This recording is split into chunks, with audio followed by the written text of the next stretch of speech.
राम राम, मैं हूं विपिन परमार और आप देख रहे हैं न्यूज हरियाणा का फेसबुक लाइव। हरियाणा में यूं तो तमाम पॉलिटिकल पार्टियां विधानसभा रण की तैयारी कर रही हैं, लेकिन उम्मीदें जो होती है ना वो बरकरार रहती हैं। जब आप किसी कॉन्टेस्ट में लड़ते हैं या किसी प्रतिद्वंदिता में हिस्सा लेते हैं ना, तब आपको जो है एक बात जो है वो तय मानकर चलनी चाहिए कि जीत होगी या हार होगी। लेकिन हारने के बाद भी एक चीज जो देखने को मिलती है कि प्रतिभागी हमेशा उम्मीद जो है वो अपनी कायम रखते हैं कि इस बार हारे हैं तो क्या हुआ, अगली बार जीत जाएंगे। और यही अब हरियाणा के परिप्रेक्ष्य में देखने को मिल रहा है। भारतीय जनता पार्टी 5 लोकसभा सीटों पर हारी, जिसके बाद जो हारे हुए उम्मीदवार थे, चाहे वो रंजीत चौटाला हो, चाहे अशोक तंवर हो, अरविंद शर्मा हो, ये तमाम लोग जो हैं अब कहीं ना कहीं विधानसभा की ओर रुख करते नजर आ रहे हैं। खुले मंचों पर नेताओं की ओर से विधानसभा की टिकट को लेकर जो है वो दावेदारी ठोकी जा रही है। साथ ही साथ ये दावे किए जा रहे हैं कि भीतर घात करने वालों को लेकर जो है वो सख्त कार्रवाई जो है पार्टी आला कमान की ओर से करवाई जाएगी।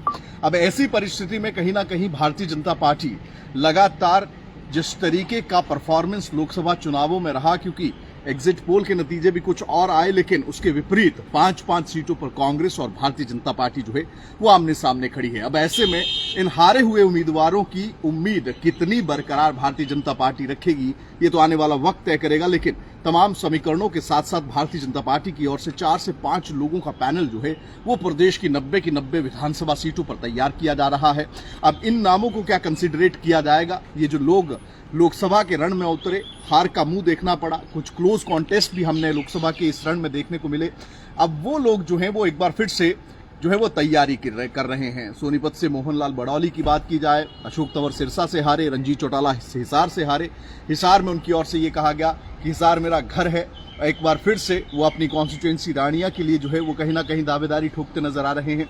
ऐसे में इन नेताओं पर क्या भारतीय जनता पार्टी एक बार फिर से विश्वास जताएगी? पॉलिटिकल एनालिस्ट ये कहते हैं कि कहीं ना कहीं चुनावों की नजदीकी, यानी कि लोकसभा चुनाव और विधानसभा चुनाव आसपास हैं, तो ऐसे में कहीं ना कहीं कुछ लोगों को मौका जो है वो मिल सकता है। अब ऐसे में 4 से 5 लोगों का पैनल जो है वो तैयार किया जा रहा है। ग्राउंड सर्विस जो है तैयार किए जा रहे हैं, उन लोगों की तलाश की जा रही है जो भारतीय जनता पार्टी को जीत दिला सकते हैं। ऐसे में पार्टी के अंदर, यानी कि भारतीय जनता पार्टी के अंदर जो सेंट्रलाइज सिस्टम देखने को मिलता था, हार के नतीजों के बाद जो है वो नेताओं के बीच का गुबार जो है वो आमने सामने आता दिखाई दे रहा है। यानी कि गुटबाजी भारतीय जनता पार्टी के अंदर भी जो है वो देखने को मिल रही है। इसी के साथ साथ अगर बात करें तो कहीं ना कहीं अब सबसे बड़ी चुनौती ना केवल कांग्रेस के सामने गुटबाजी को दूर करना है, बल्कि भारतीय जनता पार्टी को भी, जो कि पन्ना प्रमुख पर सबसे बड़ा दल माना जाता है, पन्ना प्रमुख ब्लॉक स्तर पर जो है सबसे बड़ा जो है वो बूथ स्तर पर सबसे बड़ा दल माना जाता है। लेकिन ऐसे में उस कार्यकर्ता का जो मोराल डाउन हुआ है 5 लोकसभाओं को हारने के बाद, उन कार्यकर्ताओं को फिर से बूस्टअप किस तरह से किया जाएगा, वो उम्मीदवारियां कैसी होंगी, उम्मीदवारियों को लेकर क्राइटेरियाज क्या रहेंगे, क्या हारे हुए कैंडिडेट्स को पुनः मौका मिलेगा, क्या जो एक आयु सीमा है उससे ज्यादा हो चुके लोगों को मौका मिलेगा। ये तमाम चीजें हैं, तमाम प्रश्न हैं जिनका जवाब जो है भारतीय जनता पार्टी को जल्द जो है वो कार्यकर्ताओं को देने होंगे। क्योंकि कार्यकर्ता किसी भी संगठन के साथ तब तक साथ रहता है या उसका जो है साथ निभाता है जब तक उसको जो है एक क्लैरिटी जो है वो तमाम चीजों को लेकर मिलती रहे।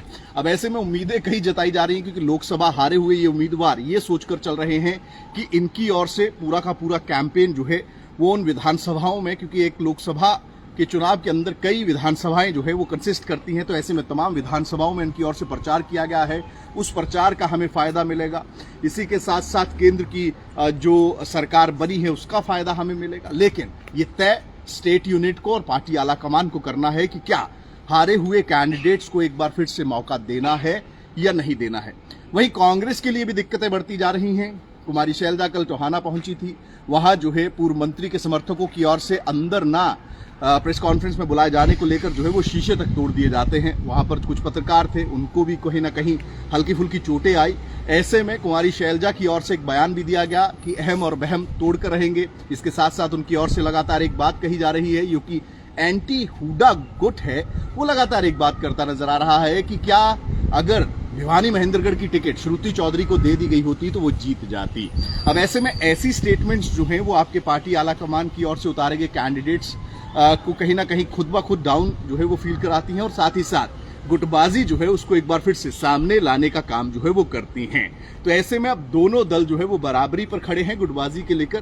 तो ऐसे में देखना यही होगा कि क्या कुछ स्ट्रैटेजी जो है दोनों दलों की ओर से जो है अपनी अपनी पार्टियों को जितवाने के लिए विधानसभा के रण से पहले बनाई जाती हैं, और क्या दोनों पार्टियां एक जो सिस्टमेटिक ढंग या सेंट्रलाइज्ड ढंग के साथ विधानसभा चुनावों के अंदर उतर पाती हैं, बिना किसी गुटबाजी के, बिना किसी भीतरघात के, बिना किसी खेमेबाजी की। इन तमाम चीजों को लेकर आपकी राय क्या है, कमेंट्स में जरूर बताइएगा। साथ ही साथ इंडिया न्यूज के डिजिटल प्लेटफॉर्म्स को लाइक व सब्सक्राइब जरूर करिए। राम राम।